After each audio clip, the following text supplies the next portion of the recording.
Welcome to Get Wed, a podcast to plan your wedding by. I'm Katie. And I'm Kerrie. And we're both here as professional photographers and brides-to-be to help you plan your big day. Each week we'll discuss a topic that you'll encounter along your wedding planning journey. And with the help of fellow industry experts, we'll navigate this crazy wedding world together.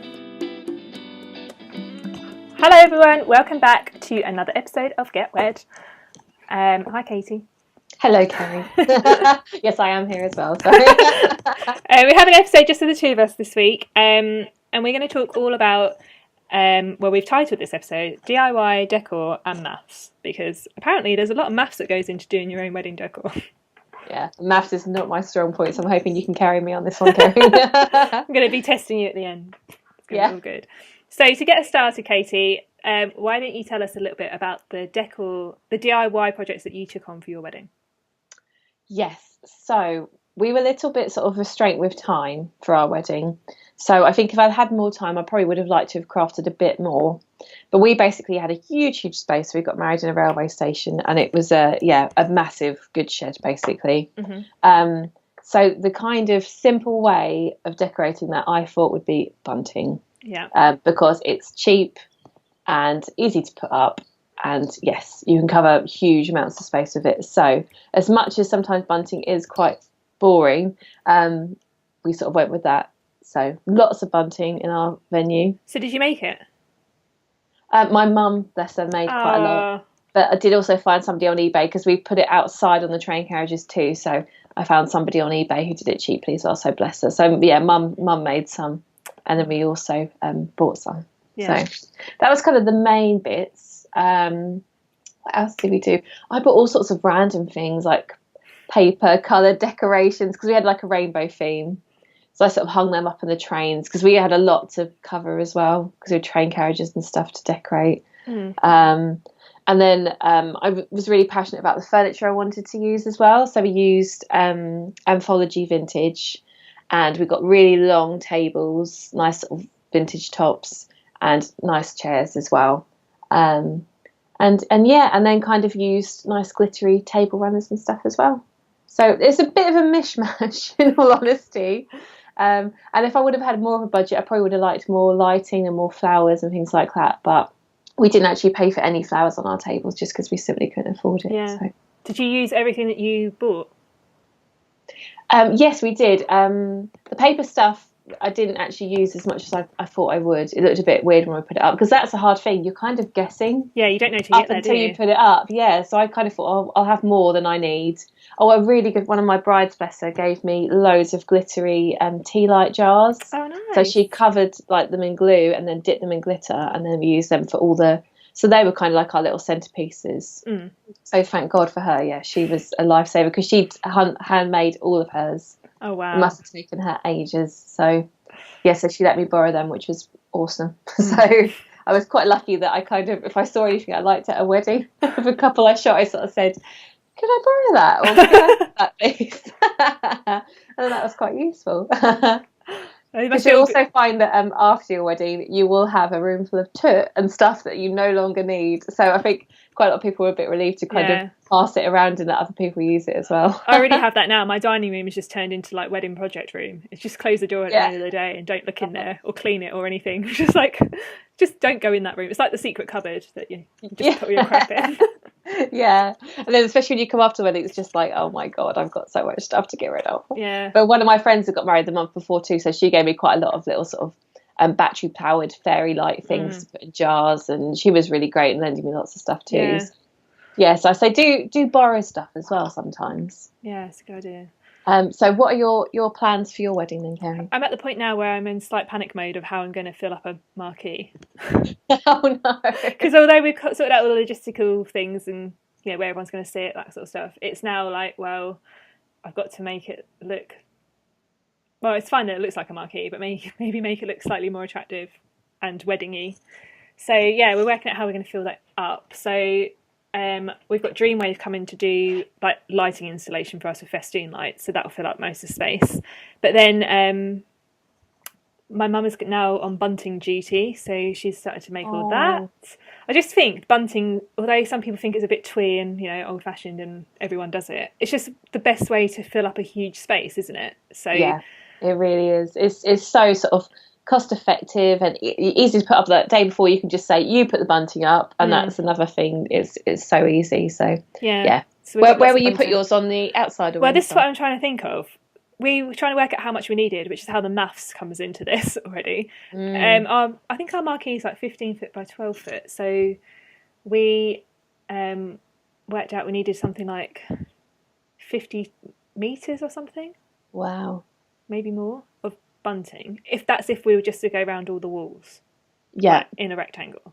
So if we wanted to do more, like go across the marquee. Yeah, it's going to be more than that. And then if we want some outside the marquee, we're going to need even more. So, I just don't really know how to figure it out. So we ordered a couple of meters of fabric for now, matching the kind of theme of the wedding, and we cut all that up into triangles. My sister-in-law did it, and my mum's making it. So I've just delegated all this. But that's good. So we're going to see how many kind of triangles that gets us, and how many meters that gets us. But I think we still need more, because I think maybe I do need some outside. But it's so hard to know, like you're saying, until you're there. I would always say kind of sort the inside out, and then if you can do the outside too, that's a bonus, but don't get stressed about it, because like I said, I just bought some cheapy stuff and it was like 10 quid for a huge amount, and I just covered that outside, and I thought if it gets wet or ruined I won't be upset then, and maybe save the nicer stuff for inside. Yeah, cause the other thing, because we're having a very kind of like botanic kind of natural kind of leafy wedding, so we're not really having any flowers, it's more foliage and stuff. So I was looking online for like buying garlands and stuff, and trying to figure out how much they were going to cost me. And I was looking online at like jasmine garlands, and they're priced by the metre, and it was going to cost me a fortune. I was trying to figure out how much, again, maths, trying to work out how many metres of it I needed.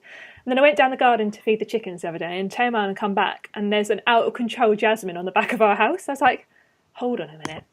Oh my God. So the week of the wedding, I'm going to chop the jasmine down. Yeah, that's awesome, isn't it? Because it's properly out of control in that it's like Jumanji looking out the kitchen window. Like, it's all growing into the window. Right, so it needs doing anyway. So it needs doing. And we were going to do it the other week, and I was like, no, hold on, we're gonna use that for the wedding. So, and hopefully it should be in flower by June as well, so it'd be really nice. That would be cool. That's a really good idea, actually. Yeah. You could even go for like a woodland walk and. Well, that was my other thought, because I'd thought about ivy, because obviously that can go miles, can't it? Ivy, well, not miles, but a long way.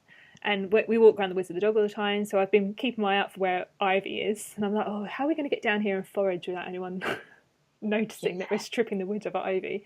So when I kind of saw the jasmine in my garden, I was like, that is ideal. But I think I will still maybe get some ivy as well. We've got a bit of ivy in our garden, but I might go to the woods and get a bit more. But this is another thing. I feel like I'm talking really fast. Hold on. No. It's fine. It's fine. It's good. We've got memento now. Another thing I was thinking is how long before the wedding can I chop it down without it going brown and dying? That's a tricky one. I would maybe Google that, but I would reckon like a week before. Do you reckon? Because we need to set up on the Friday. So if I was thinking of chopping it on the Wednesday or the Thursday. Yeah, I think the later you can leave it, the better. Yeah. Maybe cut some now and do a little test. It's a good idea. I hadn't thought about that. Yeah. So I remember one Christmas I went and got loads of berries and I did it all on the mantelpiece and was like, and then forgot that it would just die. So it took a while to die, but it did, And then it creates the right mess. So maybe do a little test. That's a good idea. I hadn't thought about that.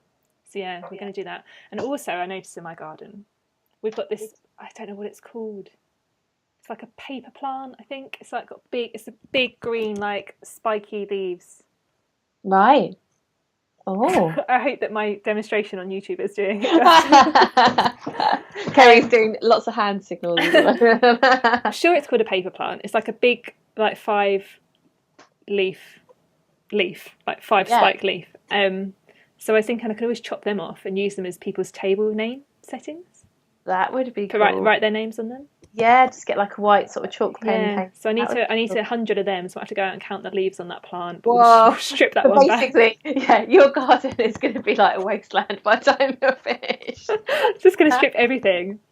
Kerrie, that's the benefit of getting married in the summer, is you've got a lot more foliage to use. So that's good. I saw a great and this is going to go on to like something that we're going to talk about as well, but I saw a really great thing on Pinterest where somebody had used like pampas grass, like the fluffy part of pampas grass. Yeah, that's a good They idea. chopped all of them and then hung them upside down from the roof, and I was like, that looks incredible. And then I was like, it look really cool? It looked really good, and I was like, well, who do I know of a pampas grass plant?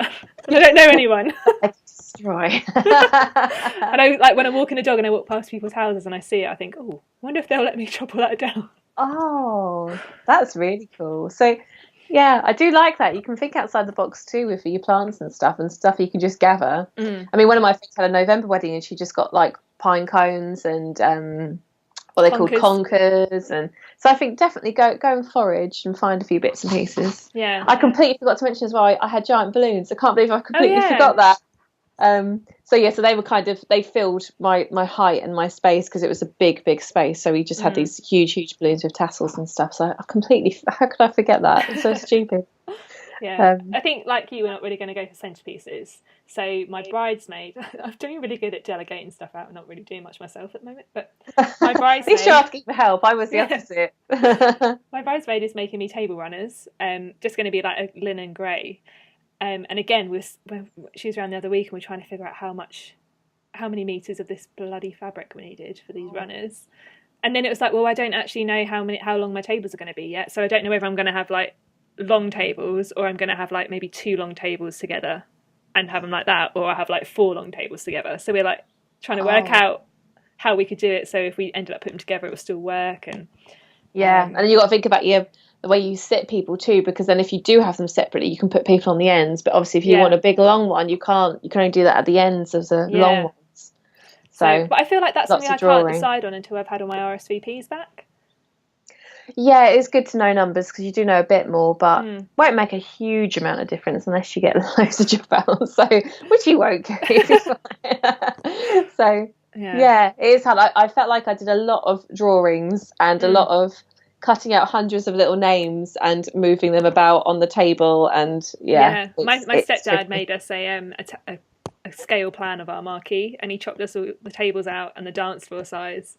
So we were laying that out the other week and like trying to figure out how to position it all. So I feel like that's really helped me figure out what to do now, is that I can see it like a bird's eye view of how the room's going to look. Yeah. Oh, your family is so helpful. Yeah. I wish I had all that help. Bloody hell. I wasn't expecting to be that in depth. I was like, can you just like help me figure out how to do a scale plan drawing? And then before I knew it had like a grid on it, and it's like all the tables were cut to size. Oh, that's so good. That's really, I mean, physically seeing and moving things about makes it so much easier, I think, because otherwise it just feels really overwhelming. So I think that's a good advice. Yeah. And you've also been crafting away, haven't you? Yes. Are you trying to avoid saying the word? Yes, I'm going to try and say macrame. Macrame. Oh, flipping hell. I nearly saw them. That could have been like an expletive episode. But yeah, you can see it here behind me if you're watching on YouTube. So macrame. Oh, I said it wrong as well. Macrame. I don't know. Say it how you want. Say both and then we can cover it all. This rope thing. So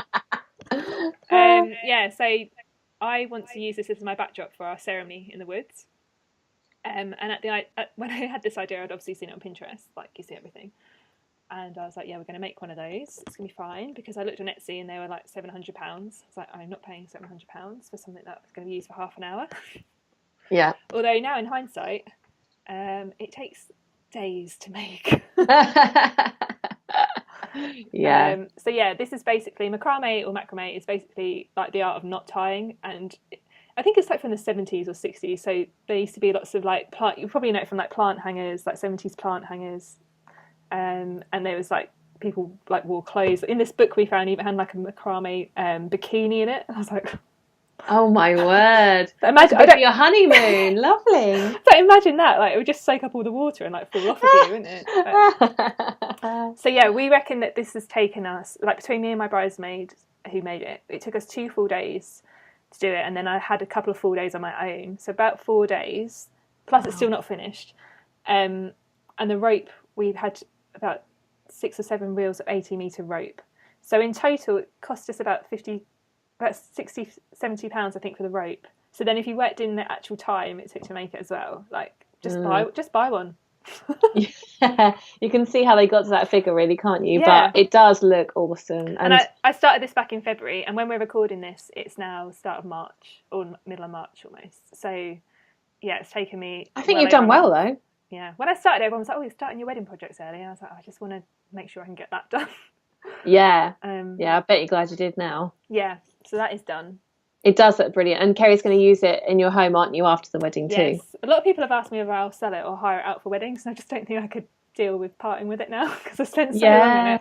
So, yeah, I'm going to put it behind our bed.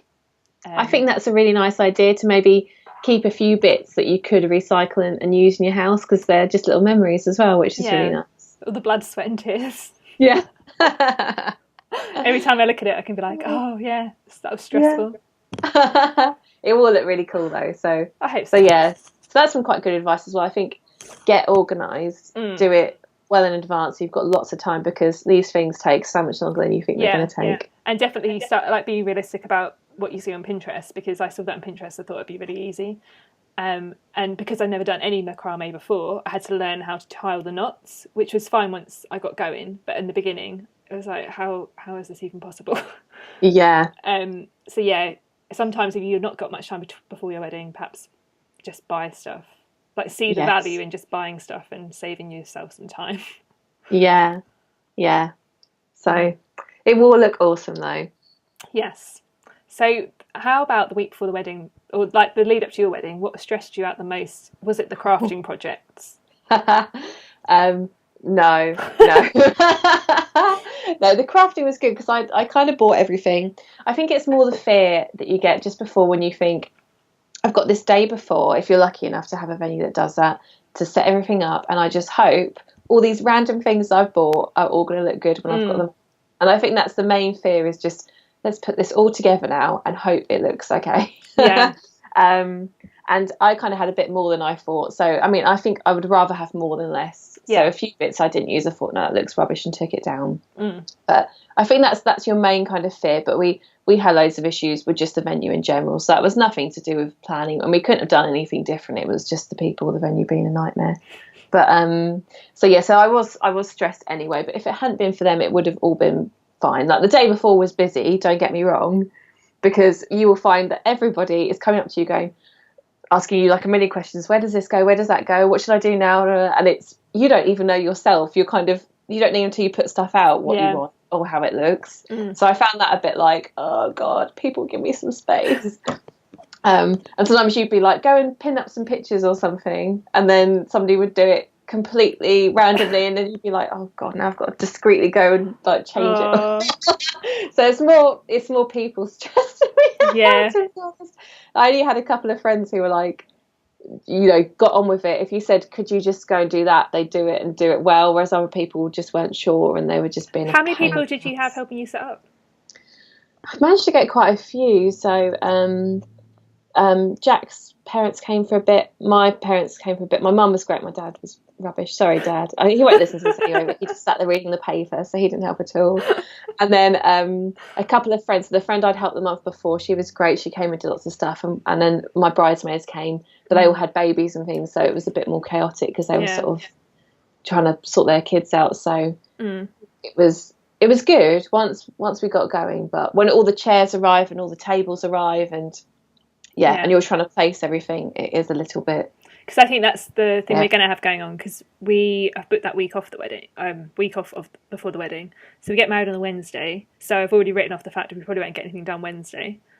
Yeah. Thursday, and the marquee goes up on the Wednesday, so we can't do anything anyway. Thursday, the chairs and tables arrive, and Dreamwave come and put all the lights up. So again, we'll probably not go down. We'll probably just let them do that bit. So Friday really is the day where we're going to start setting up. So me and Russell will be there. My mum's going to be there. Russell's mum and dad are going to be there. And my bridesmaid. So I think there's going to be 6, maybe 7 of us. Yeah, so I think that's a good amount. I think any more and people just stand around not doing anything and chatting and having cups of tea and feeling excited, or... Yeah.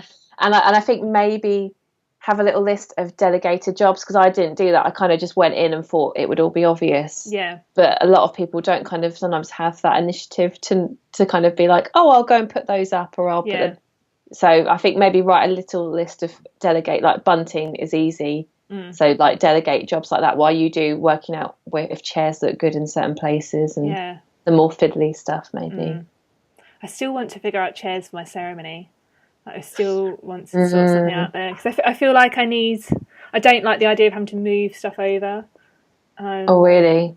So you're thinking maybe hay bales? Yeah, but I just don't know if I like the idea of hay bales. I mean, I get that they're cheap seating, but I just don't think they're going to suit the type of wedding I was planning. It's a bit country wedding, isn't it? And it's not really what about rugs or something like that? Because you're going a bit more 70s. What about just sitting on rugs? I don't know if everyone will be able to sit down, get to the ground. It's a bit...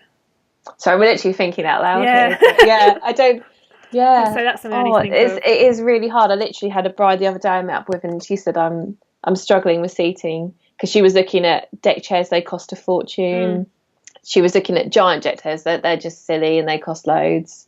And she had exactly the same dilemma. And then she said, but we've got to clean up all the hay the next day if we do have that. So it's just a bit... It's really hard. I think outside my marquee I might have picnic blankets and things for people to sit on.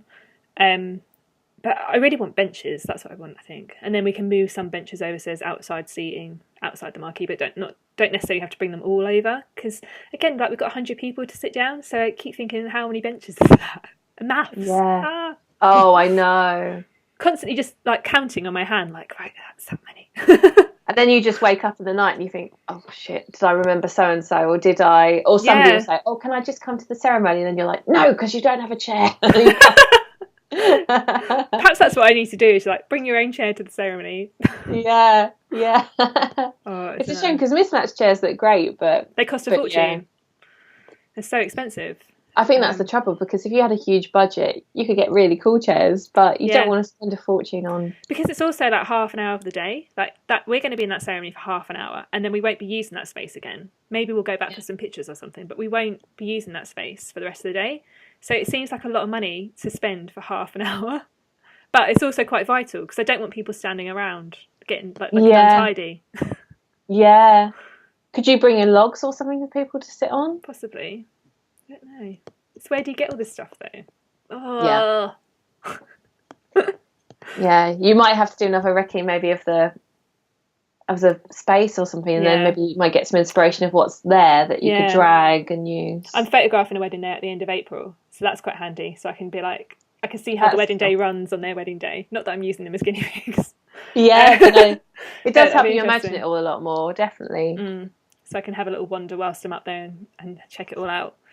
Another thing that we do, well, I say we, I'm not DIYing it. My stepdad and Russell's dad are making us a bar out of pallets. That's cool. Because they're providing our own bar. So that would be cool, because we're hoping to use that in our garden afterwards, which would be nice. That would be really nice. So that's being done. Who's running the bar then? Our caterers. Oh, okay, so they don't mind doing that. That's good. No, we had to pay like extra staff costs for them to stay on. But we're going to provide all the alcohol, because we did inquire, I don't know if we mentioned this in another episode or not, but we did inquire with a bar company, but they were going to charge us staff costs, and then they were going to charge us the actual cost of a drink as if you were buying it. So it was like £4 a pint, or whereas because we want to have a free bar, we just wanted to bulk buy some alcohol and have them serve it basically, but they didn't have that as an option. We had to either put an amount behind the bar, but we'd be charged at their like full retail price. Wow. So we were like, no. So we've decided, that's another thing with DIY, I guess, is that we've gone to Colchester Brewery. We're going to get 3 or 4 kegs of beer. So that we're going to have beer, wine, and then some gin cocktails. And cool. That's it. That sounds good. So hopefully that will all work out. But yeah, again, that's another thing you can't buy until near the time. Oh, how much do you need? How much do people drink? That is horrible, because I know for alcohol we bought way too much, and they didn't give it all out, to be fair, but we've still got bottles left over now. Have you? And I'm so sick of drinking that wine. So that's the hard thing too, because I mean, I would rather have too much than not enough. Yeah. But that's a lot, isn't it? I was over at my parents last night, because it was my stepdad's birthday, and we're talking about weddings and stuff, and they're all sat there talking about weddings they've been to as guests in the past, and it was all like complaints about the food and things, and I was like, some of these weddings are like 20-30 years ago, and they still remember Like there not being enough food or there not being enough drink. So they're definitely the things that you have to get right, aren't they? Because that's the stuff people remember that far along the line. That's mad, isn't it? Like 20 years later, they're still talking about how the buffet ran out. Really? Wow. Yeah, that's quite something, isn't it? So, yes. Mathematics. Yeah. So what's the kind of... I'm trying to think of some top tips. I don't really have any. Well, our brewery man seemed to think that... Because we've got 100 guests, so if we're working out like 50-50, it's mainly men that drink beer. I'm not saying that it's only men. I'm not being sexist. So he reckoned we'd need 3 32-pint... we're not having kegs, actually. We're having like the box kegs. So he reckoned we need about 3 or 4 of those. Yeah. So that's from 7 o'clock till midnight. He worked out roughly. So right, so you won't open that bar until... Well, I don't know. We probably will, maybe, because we're only having wine on the table. So if people don't want wine, we will let them have beer. But yeah. It's tough to know how much people are going to drink. Because a lot of my friends are pregnant or they would have had a baby. So they probably won't be drinking. So that... we probably won't need that much gin. Perhaps we need more soft drinks.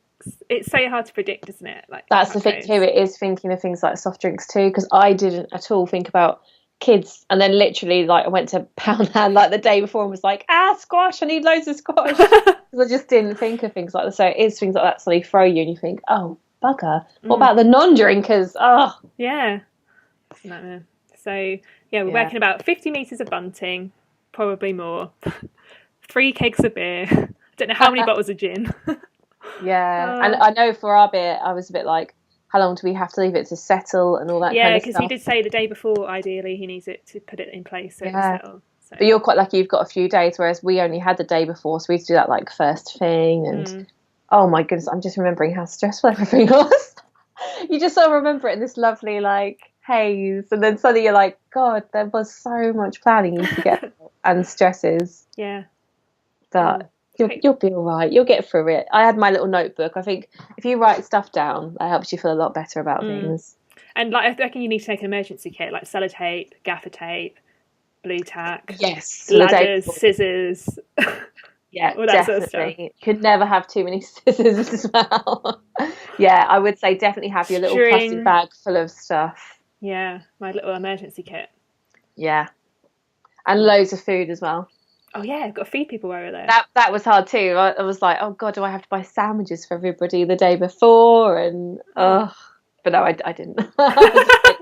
Bring your own. Stuff. I'm already doing like the next day trying to feed everybody coming around my house. So I was like, no, I'm not doing that again. Cool. Well, okay. Well, I feel positively stressed now, so thanks very much. Yes, so I'm glad that we've cleared that up and made you feel really stressed out. Yeah. As always, we can carry on this conversation in our Facebook group, guys. So if you're listening along and we've stressed you out as well, come and join in with us because we're in the same place. Or me, Katie's like over there laughing because she's already married. But yeah, you can come and cry into a bottle of gin with me, and we can figure this out together. So you can find our Facebook group by going to our website, which is getwedpodcast.co.uk, clicking on FB group, and join us over there for some wedding conversation and gin. Yeah, that sounds good. Then you'll have lots left over as well, so we can all celebrate afterwards. Yeah, after wedding party. Perfect. Thank you so much for joining us, guys. Everybody. We will see you next week. Happy planning. Bye. Bye. Thanks for listening to Get Wed. Would you like to hear even more from us? We have lined up some secret Get Wed episodes for our exclusive Get Wed members. To become a member, then go to www.getwedpodcast.co.uk and click on support. From here you'll find our Patreon page and you can unlock the level of membership that you want. Supporting us through Patreon will help us grow Get Wed and give you even more content. So if you enjoy listening, then support us today. Until next week, happy planning.